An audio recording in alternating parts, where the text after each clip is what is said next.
to build your dream team. Building futures, that's our theme. Key Tech Talks will show the way. With Key Global, spread your wings.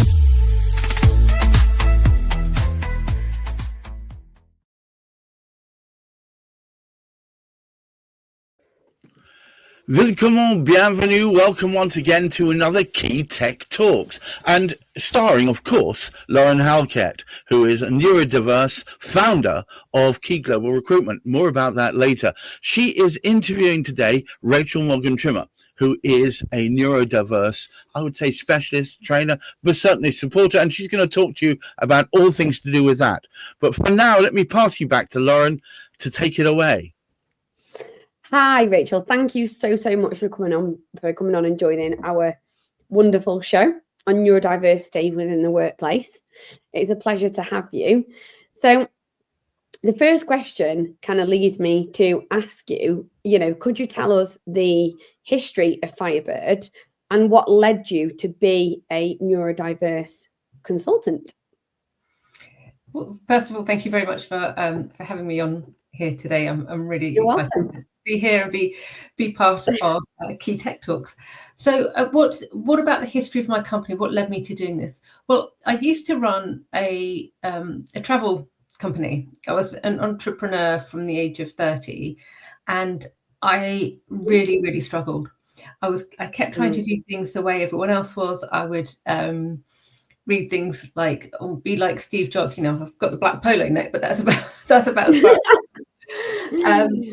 And things just weren't working for me, and I suffered a great deal with mental health difficulties, some of them quite severe actually. And I started realizing that maybe I was ADHD autistic, and I thought to myself, I don't want other people to struggle the way that I did. So I set up the consultancy primarily with an aim for helping people one-to-one with neurodivergent challenges. Things like with ADHD, the time blindness, disorganization, trying to manage, prioritize, and get the stuff done, which is what I needed when I was an entrepreneur. But I realized I could reach more people as a public speaker and trainer. So now I do conferences, I go to corporates and do training, because I reach a lot of people. And then, if people need one-to-one support, we can arrange that for them as well.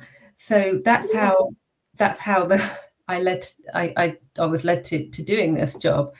It was sort of kind of by accident, really, but a happy accident, because I really enjoy what I do.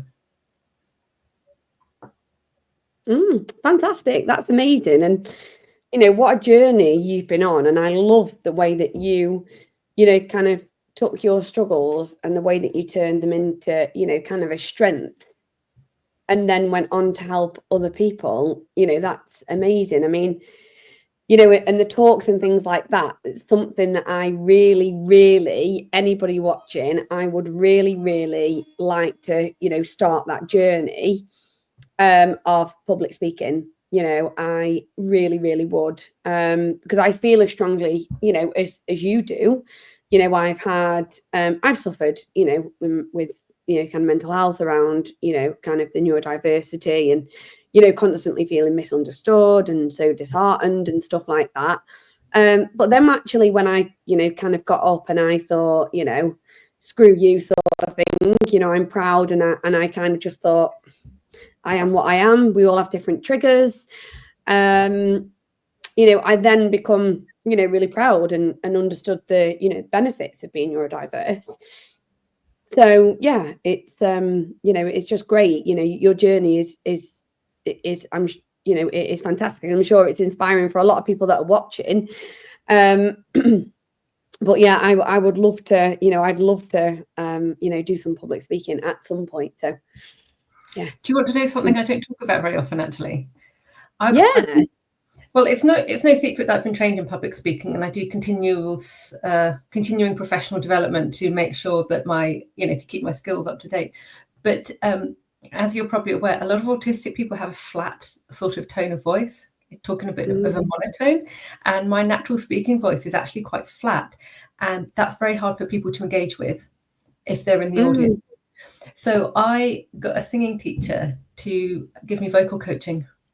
And it was really interesting because she taught me as if Wow. my speaking voice was a singing voice. And she taught me about pitch and pace and all of that. And she said, you use this to engage people. She taught me that you don't have to use volume to engage people. You can actually be quite powerful when you're quiet. I think I had to train myself to have a sing-song voice, to be honest. Yeah, but it's made such a difference. Wow, yeah, that's amazing.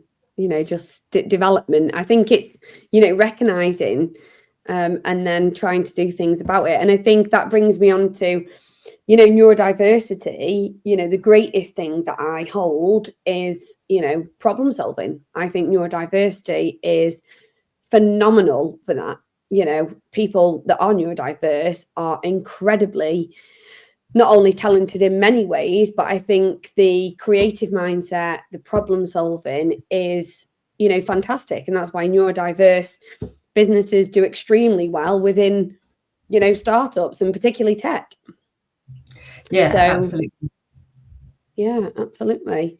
And what, you know, what trends are you seeing in neurodiversity at the moment, Rachel?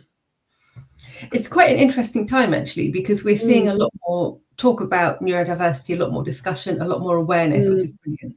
We're also seeing a lot of companies invest in training for, you know, to understand how to manage and empower neurodivergent people. We're starting to see the shift away, well, not away from, but as well as challenges, because it used to just be, oh, look, we've got this problem to solve, this problematic person, which obviously isn't the case. We're moving towards a strengths-based model, which is great.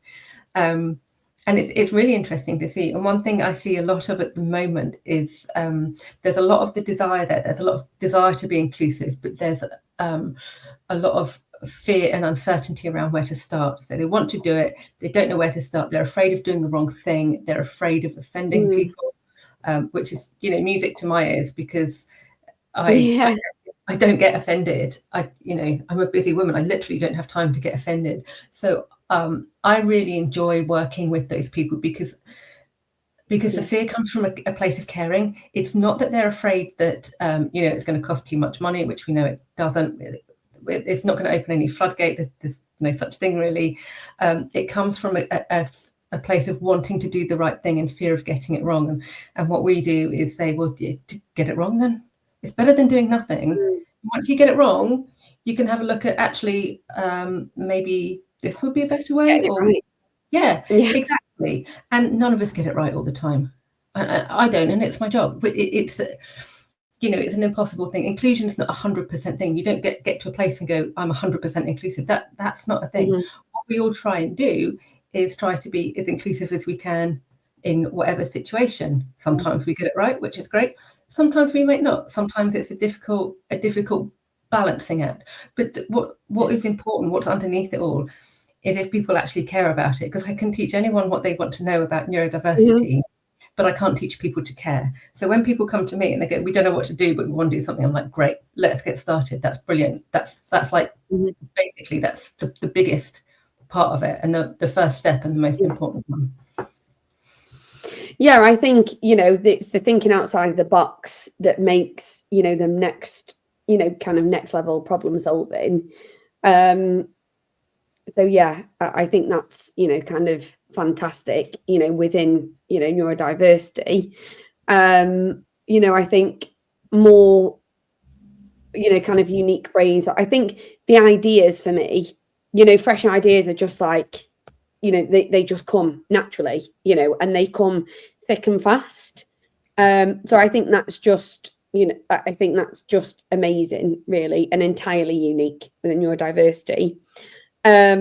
You know, I think the other thing is, you know, when it's the hyper, you know, the deep dives and the hyper focus stuff, you know, when they're really into something, you know, they go all in. There's no, you know, glass half empty. They are totally and utterly, you know, all in. They're truly dedicated, and it's about getting them hyper focused into something, into a project that they feel that they are going to absolutely nail.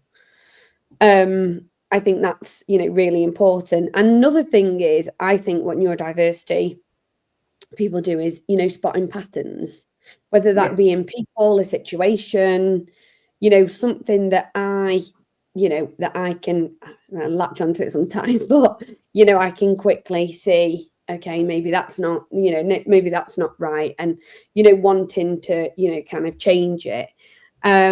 So, and I think that way, you know, you can catch mistakes quite quickly, optimize, you know, systems like an absolute ninja.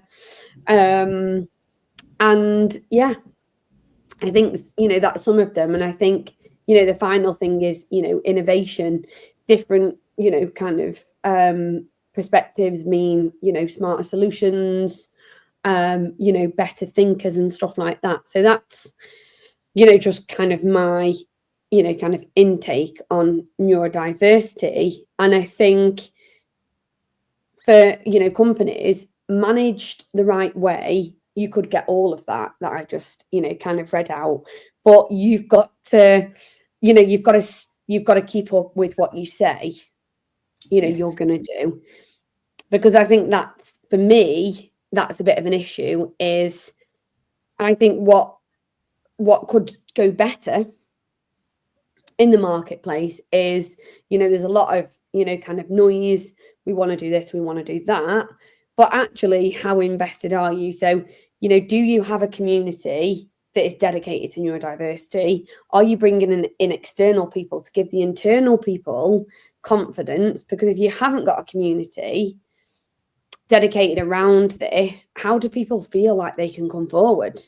You know, they're probably just sat there with their heads in their hands thinking, shit, you know, what do I do? How do I, you know, kind of come forward? Because businesses need to provide neurodiverse people with as much support as they can, because they will be, you know, tomorrow's tech leaders. They will be the people that will always be ahead of the curve, and they'll always be the people that will always be able to think 10 steps ahead and catch up with anybody. You know, they're not going to sit there and go stale. You know, they're not the people that are just happy to kind of plod sort of thing. They're the ones that want to push boundaries, you know, do the extreme, do the things that a lot of people haven't done. They want to change the world and they want to do it overnight. That's why they will be tomorrow's, you know, tech leaders. So, you know, I think in just embracing them, helping them to come forward. And I think the only way to help them come forward is, how positive are you and how invested are you? And how are you getting that message across there? You know, what are you doing with your organization? You know, is it on your website? What are you doing internally? You know, how visible is it to those people that want to join you, that are neurodiverse? And how visible is your passion behind this about being more inclusive? How is that? How are you presenting that to your current team? Yeah, I don't know what on some of that, right, Rachel?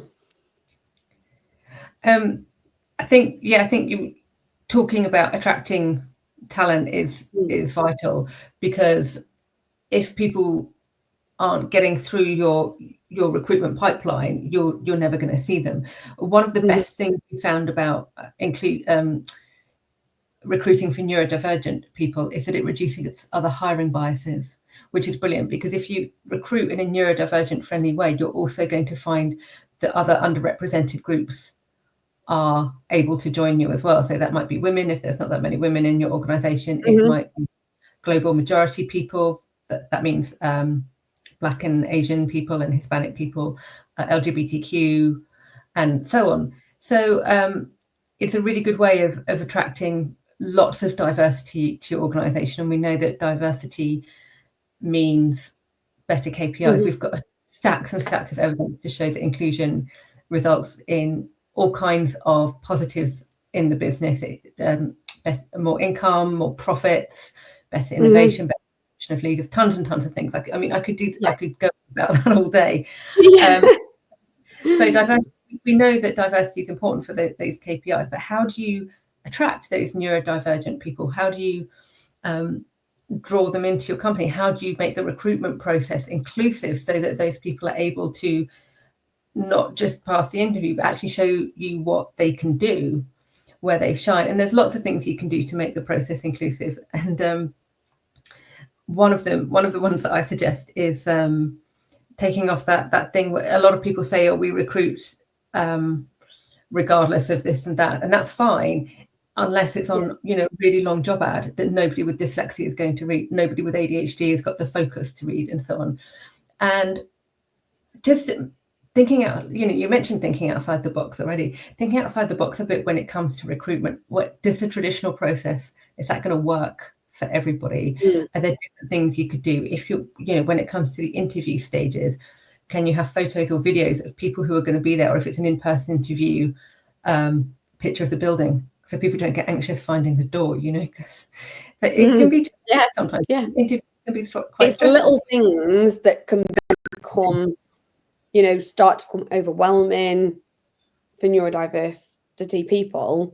There has to be a lot of communication, a lot of clarity, and it has to be layman's terms. It has to be the simplest way to them to find you, process what you want them to process, and take on board what you want them to take on board.